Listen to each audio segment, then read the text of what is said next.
নমস্কাৰ, মই দীপজ্যোতি পুনৰ লৈ আহিছোঁ আজি নিফটি আৰু বেংক নিফটিৰ চাৰ্ট।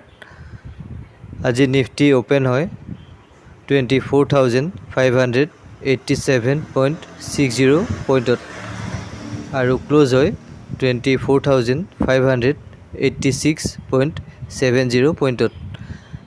আজিৰ হাই 24,636.05 পইণ্টৰ আৰু এয়াই হৈছে নিফটি অল টাইম হাই আৰু ল' 24,522.75 পইণ্টৰ।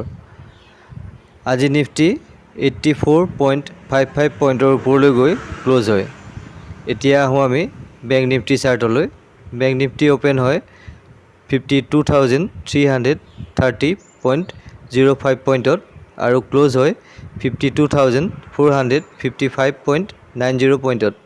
আজিৰ হাই 52,662.25 পইণ্টৰ আৰু ল' 52,154 পইণ্টৰ। আজি বেংক নিফটি 177 পইণ্টৰ ওপৰলৈ গৈ ক্লোজ হয়। এয়াই আছিল আজি নিফটি আৰু বেংক নিফটিৰ চাৰ্ট। ভিডিঅ'টি ইনফৰ্মেটিভ বুলি ভাবিলে লাইক আৰু কমেণ্ট কৰিব বুলি আশা কৰিলোঁ। ধন্যবাদ।